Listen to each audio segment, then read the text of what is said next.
जब तक पप्पू यादव जिंदा है किसान पर जुल्म नहीं होगा। बेगूसराय से अनुसंधान केंद्र नहीं जाने देंगे।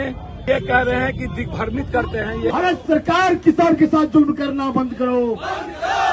लाठी सीमांचल के हित के सवाल पर साथ दो और खगड़िया में डेयरी का निर्माण करना होगा। किसी युवा का खून न खोला, मक्का मखान का दाम देना होगा। दलाली करना बंद करो। मक्का सोच का स्थानांतरण नहीं होने देंगे। मक्का की फैक्ट्री सीमांचल, कोसी और बेगूसराय आंध्र प्रदेश में देना होगा। किसान एकता जिंदाबाद, किसानों के फसल का दाम देना होगा। एक ईंटा उन्होंने नहीं लगाया, बेगूसराय में एक ईंटा नहीं लगाया। उन्होंने सिर्फ बेगूसराय की जनता और गरीब के लिए उनके पास कोई सपना नहीं है। हिंदू मुसलमान के अलावे उनके पास कोई मुद्दा नहीं है।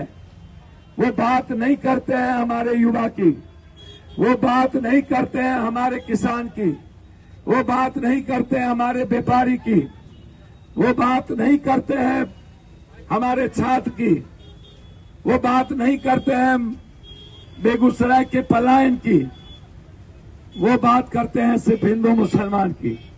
हम जब सदन में खड़े हुए तो गिरिराज जी हमको कहने लगे, इससे कहिए ना, इससे लड़िए ना। आगे में कृषि मंत्री थे और लगातार हमारा प्रोटेस्ट जारी रहा।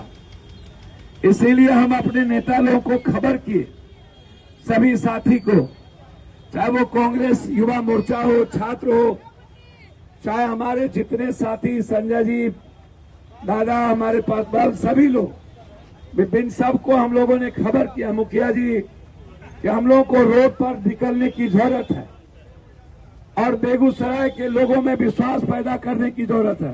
पप्पू यादव हंगामा नहीं किया होता और कृषि मंत्री को चिट्ठी देकर के घेरा नहीं होता, सदन के बाहर हम ना लड़े होते, तो आज तो ये कह रहे हैं कि दिग्भ्रमित करते हैं, ये लड़ाई नहीं होती। आज मैं बेगूसराय के सभी नेताओं, मुखिया जी, सबको धन्यवाद देता हूँ।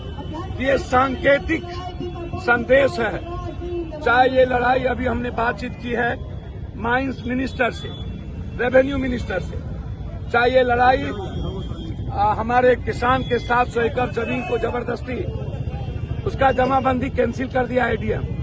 जब तक पप्पू यादव जिंदा है किसान पर जुल्म नहीं होगा। हम मरना पसंद करेंगे, बेगूसराय से अनुसंधान केंद्र नहीं जाने देंगे। हमारा एक एक वर्कर गोली खाएगा, लेकिन यहाँ के साथ किसानों के साथ सौतेलेपन का व्यवहार नहीं होगा। ये पूरा लेटर, इसलिए प्रदेश के नेता भी और हम लोग आज ये संदेश दिए हैं भारत सरकार को, जरूरत पड़ेगी। आज डेनमार्क के बाद सबसे क्वालिटी वाला मक्का और सबसे अधिक मक्का हम सीमांचल, कोसी, बेगूसराय, खगड़िया, भागलपुर, मिथिलांचल में पैदा करते हैं। हम दुनिया को मक्का देते हैं और हमारे अनुसंधान केंद्र जो 94 में आया, जिसके बाद दुनिया ने मेरे मक्का को जाना। यदि इसको कोई छीनने का मेरा हक देगा तो हम आर पार की लड़ाई लड़ेंगे।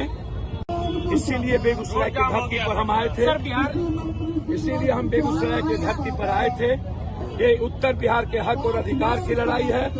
यदि ये ऑर्डर नहीं निकाला तो रामनवमी के बाद हम पूरा मिथिला, कोसी, सीमांचल ईद और रामनवमी के बाद इसको बंद करेंगे।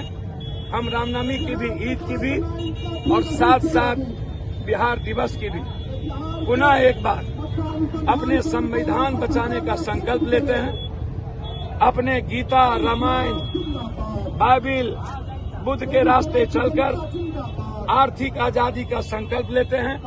जब तक किसानों का मूल्य, जब तक मखान का मूल्य, मक्का का मूल्य 3 गुना नहीं होगा, बिचौलिया से हमें मुक्ति नहीं मिलेगी। जब तक खाद हमें 250 पर यूरिया और 600 पर हमको जब तक डीएपी नहीं मिलेगा, तब तक हम चैन से नहीं बैठेंगे। लड़ाई साफ है, इसीलिए हम बेगूसराय के किसान से अपील करते हैं, आप निकलिए, खगड़िया के सीमांचल और कोसी और अपने अधिकार की लड़ाई लड़िए। मैं धन्यवाद देता हूं बेगूसराय के साथियों को और अपने नेताओं को और पत्रकार भी।